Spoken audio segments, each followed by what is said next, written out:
Hi class, it's me again, Mr. Ganie Magudo, and I will be your facilitator today. And welcome again to our cookery class. Today, I will discuss Lesson 5, Occupational Safety Hazards. Objective: at the end of the lesson, the learner can identify hazards and risks, and to be able to explain how to control hazards and risks in the workplace. Occupational safety hazard in the food industry. Let's define first what is hazard and what is risk. Hazard is a source of a situation with the potential for harm in terms of human injury or ill health effect, damage to property, and to the environment. So, in other words, when you say hazard, it refers to a source of potential harm or danger. In the occupational safety, hazard can refer to a source of potential damage. In simple words, this refers to something that can cause harm to a person.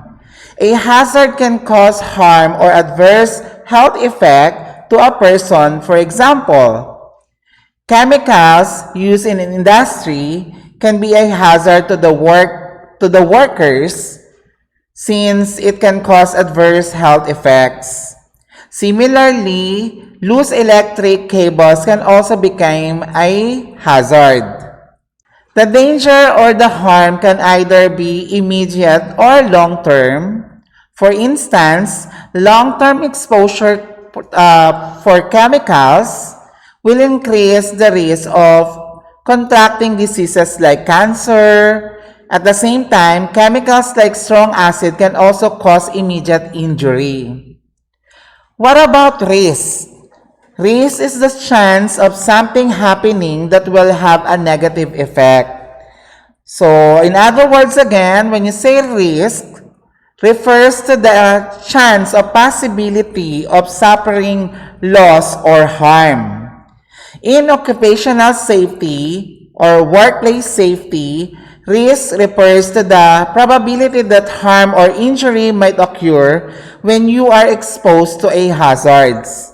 In this case, risk and hazard are interconnected. In the other words, it is the likelihood of worker getting harm in the workplace. OSH. Occupational safety hazards are natural risks present in certain workplace. OSHA, or Occupational Safety and Health Act, the primary federal law establishing safety standard in the workplace. Occupational safety hazard, or simply OSH, are natural risks present in certain workplaces. So, in other words again, millions of workers are at risk from exposure, of course, to physical, chemical, biological, or psychosocial hazards. And most of the people spend about 1/3 or more of each day at work. So, working condition necessary to have a strong effect on their health. Occupational Safety and Health Acts, or OSHA. It is the primary federal law establishing safety standard in the workplace, requires employers to provide a safe workplace by informing employees about potential hazards, training them to deal with hazard, and recording workplace injuries. So meaning to say, it is the OSHA is a principal act concerned with protecting the health and safety of employees and members of the public. With that, every employer has a legal obligations to ensure the safety and welfare of the employees. These are the common work-related injuries in food service industry. Number 1, we have burns. Burns is an injury acquired from contact with hot surfaces of an equipment like ranges, oven, deep fry or deep pot fryer, and some pots and pans. Number 2, cuts. It is a skin opening from accidental incision of sharp objects such as knife that can cause exposure to blood-borne pathogens such as Hep B and HIV. Number 3, slips, trips, and falls. Defective bladder, wet and slippery floors are the usual causes of this accident. Number 4, fires. Accidental ignition of hot oils and greases, paper materials that come in contact with the hot surfaces such as stove, poultry electrical equipment are the causes of fires. Number 5, ergonomic risk. It is the injuries from repetitive motion, the poor posture, and forceful motion or grips on an object. Number 6 is cleaning chemicals. Cleaning products such as bleaches, floor and oven cleaner may require the use of rubber gloves, of course for your safety. Number 7, the carbon monoxide poisoning. Carbon monoxide is produced by incomplete burning of solid liquid and gaseous fuels such as charcoal, and it causes death if there is improper ventilation. Number 8, heat stress.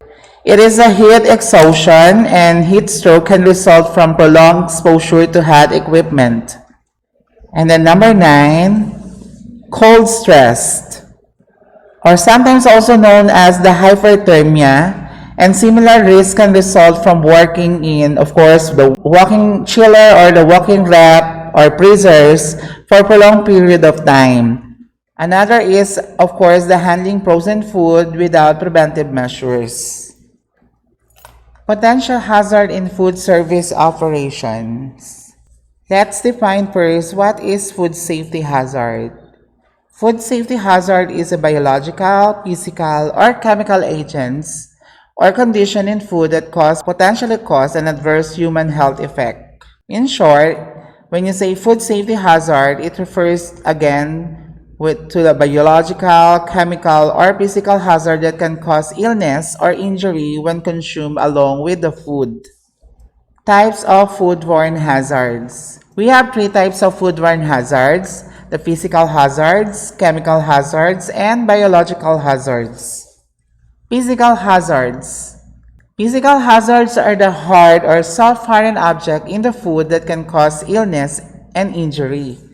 Examples of physical hazards are fragments of glass, metal, plastic, toothpicks, jewelry, and human hair.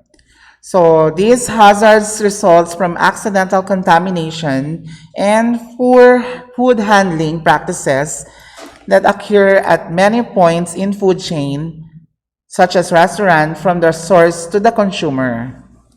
Number 2 is chemical hazards. When you say chemical hazards, these are toxic substances that may occur naturally or may be added during the processing of food. Examples of chemical hazards are pesticides, fertilizers, alcohol, and cleaning agents. Take note that chemicals and other non-food items should never be placed near the food items. Number 3 is biological hazards. When you say biological hazards, it includes harmful microorganisms seen only under the microscope. Examples of biological hazards are bacteria, viruses, parasites, and fungi. These are the 3 categories of food safety hazards. As you can see from this table, you can see all the examples under the 3 categories of food safety hazard: the biological, chemical, and physical.